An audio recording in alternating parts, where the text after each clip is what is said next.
की गवर्नमेंट जिसको चंद्रबाबू नायडू, नीतीश कुमार, चिराग पासवान और जयंत चौधरी सपोर्ट कर रहे हैं, ये वक्फ बिल अनकॉन्स्टिट्यूशनल है। भारतीय जनता पार्टी का इतिहास जिस तरह के फैसले लिए अगर हम देखें, उससे कहीं न कहीं जो परिणाम भारतीय जनता पार्टी चाहती थी वो नहीं आए।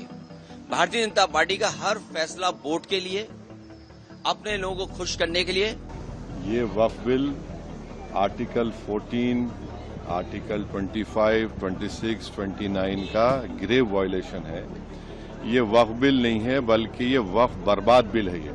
ये वक्फ बिल के खिलाफ समाजवादी पार्टी है, पहले भी थी, आगे भी रहेगी।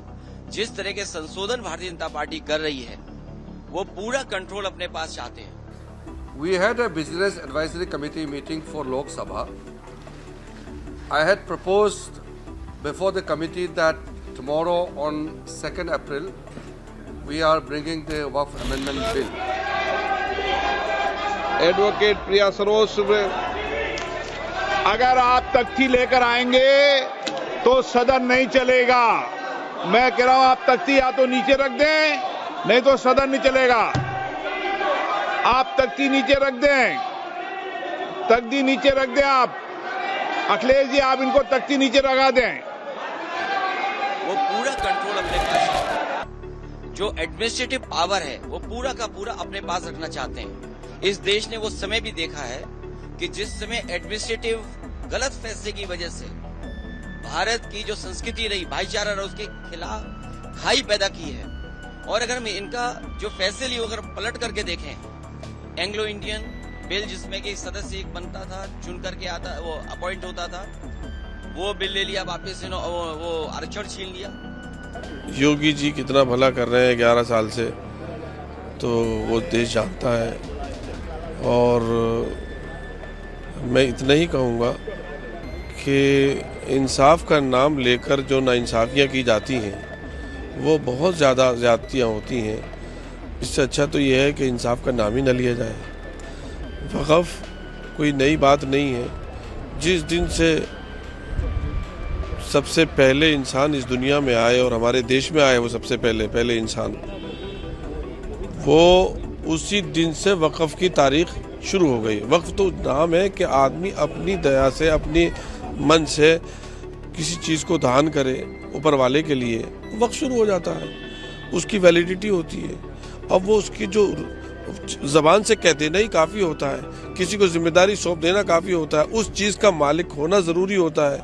ये 3-4 चीज़ें जो ज़रूरी है मज़हब के हिसाब से। अब वो जो कैटेगरी जो मज़हब ने तय की है, हुकूमत कहती है हम तय करेंगे।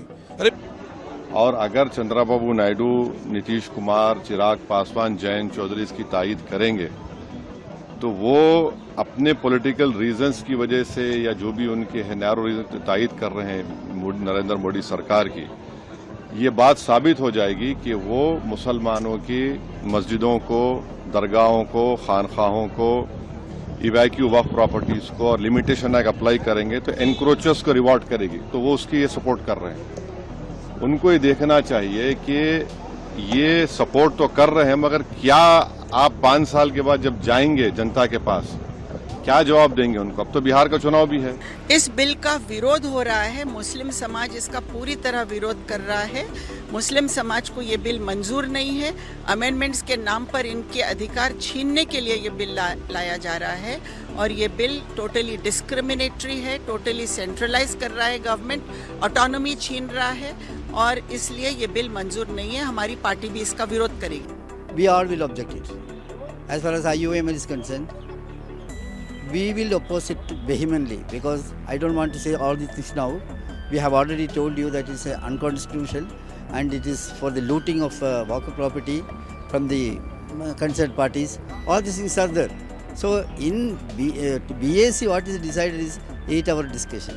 It's a very brief. They have all said if discussion is there, we must have a very effective timing for that. It's only 8 hours they have given. That's not fair on their part. कि विपक्षी दल विवश हो गए उस BSc meeting के बीच में निकलना पड़ा। आज वो माहौल हमको देखना पड़ा क्योंकि बार बार आज पूरे सत्र में विपक्षी दलों की मांगों को नज़रअंदाज किया जा रहा है। जिस प्रकार से हम एपिक रिलेटेड वोटर कार्ड पर 193 चाहते उसको नकारा गया।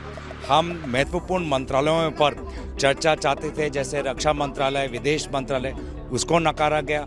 हम चाहते थे कि मणिपुर पे जो राष्ट्रपति शासन है उसको लेके अच्छी तरीके से चर्चा हो, उस मांग को नकारा जा रहा है। वक्फ को लेकर हम बार बार चाहते हैं कि समय दिया जाए, क्योंकि जेपीसी मीटिंग में तो क्लॉज बाय क्लॉज डिस्कशन नहीं हुआ, तो उचित समय मिलना चाहिए, उस पर भी हमारी बात नहीं सुन रही।